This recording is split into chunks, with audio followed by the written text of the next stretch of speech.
புகழ்பெற்ற கோவில்களுக்கு பிரபலங்கள் வந்து போகிறது வழக்கமான விஷயம். அப்படி விழுப்புரம் மாவட்டம் பாலூர் அடுத்த பஞ்சுவடி பகுதியில் உலகிலேயே புகழ்பெற்ற 36 அடி உயர பஞ்சமுக ஆஞ்சநேயர் கோயில் இருக்கு. இங்க பல பகுதிகளிலிருந்து முக்கிய பிரபலங்கள் வந்து செல்வது வழக்கம். இந்த நிலையில அனுமன் ஜெயந்தி விழா நேற்று ரொம்பவே கோலாகலமா எல்லா பக்கமும் நடந்துச்சு. இந்த அனுமன் ஜெயந்தியை ஒட்டி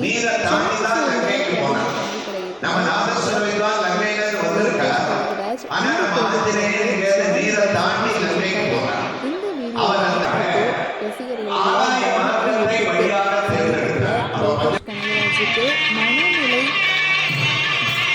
சரிபார்க்கணும் அப்படின்ட்டு லியோ படத்தில் அதிக வன்முறை இடம்பெற்றதற்காக மதுரை பகுதியை சேர்ந்த ஒருத்தர் வழக்கு பதிவு செஞ்சிருந்தாரு அப்படிங்கிற விஷயம் குறிப்பிடத்தக்கது. லோகேஷ் கனகராஜ் இப்போ அடுத்த ரஜினியை வச்சு இயக்க போகிற படத்துக்காக ஸ்கிரிப்ட் பணியில் ரொம்பவே பிஸியாக இருக்காரு. ஏப்ரல் மாதம் அல்லது மார்ச் இறுதியில் இந்த படத்துக்கான பணிகள் தொடங்கும் அப்படின்னு அவர் அறிவிச்சிருக்காரு. இந்த கோவிலுக்கு